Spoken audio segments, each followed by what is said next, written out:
Mga katrops, welcome back ulit kayo sa aking channel Sports React PH at ngayon nga ay pag-uusapan natin ang balitang magseseryoso na nga daw po ang Los Angeles Clippers sa darating na season. Pag-uusapan na rin nga natin ngayon dito sa ating panibagong video ang mga players na nire-recruit ni Austin Reaves sa Team USA at ang naging reklamo ng mga fans sa Gilas, Pilipinas.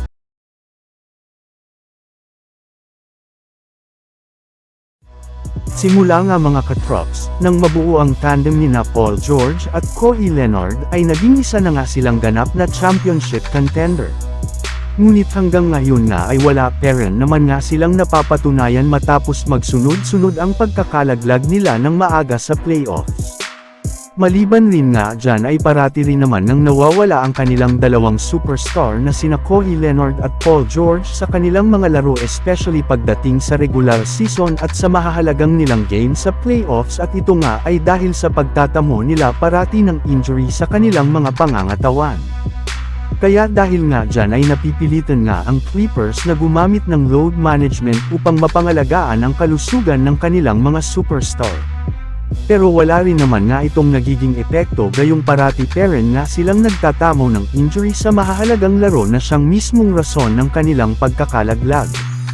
Kaya dahil nga sa nangyayaring ito ay plano na nga daw po ng Clippers na paglaruin na ng 82 games ang kanilang dalawang superstar, gayong nagdududa na nga sila sa kalusugan ng mga ito. Samantala pumunta naman tayo sa ating sunod na pag-uusapan ngayon sa mga players na nire-recruit ni Austin Reaves sa Team USA. Naibalita ko na nga sa inyo mga katrops, nung nakaraang araw na mismong si Austin Reaves na nga ang nagsabi na kasalukuyan na niyang nire-recruit ang kanyang mga teammate ngayon sa Team USA para sumali sa Los Angeles Lakers sa mga susunod na taon.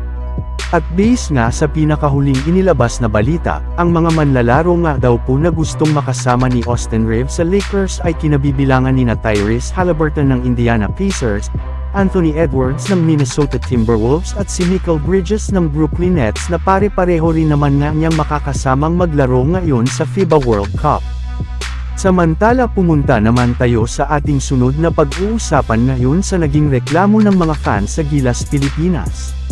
Katulad nga mga katrops, ng inaasahan, matapos ng matalo ang ating national team sa kanilang laro kontra sa Dominican Republic ay marami na naman ng mga fans ang sinisi at nagsabi na si Coach Chot Reyes ang tunay na nagpatalo sa Gilas. Bali, unang-una na nga dyan ay ang katotohanan na wala rin naman nga daw pong play ang Gilas, Pilipinas. Sa katunayan, masyado nga silang umasa sa mga isolation plays ni Clarkson, kaya nang ma-fouled nga ito ay hindi na nga sila nakasabay pa sa Dominican Republic. Bukod rin nga dyan, hindi man lang nga ito gumagawa ng adjustment sa kanilang opensa, depensa at maging rebounding ba siyang isa sa mga rason ng kanilang pagkatalo. Hindi rin naman nga nito masyadong na-utilize si Renz Abando at Kai Sotto na pareho niyang binangko. Kaya dahil nga dyan ay sinasuggest na nga ng mga Pinoy fans na kailangan na nga daw talagang tanggalin si Coach Chot Reyes at palitan na lamang ng bago katulad na lamang ni Tab Baldwin. Pero ayon rin naman nga sa naging pahayag ni Jordan Clarkson, overall nga daw po ay naging maganda rin naman ang naging performance ng Gilas Pilipinas. Salamat sa suporta ng mga Pinoy fans, sadyang tinapos lamang nga sila pagdating sa huling mga minuto ng kanilang laro.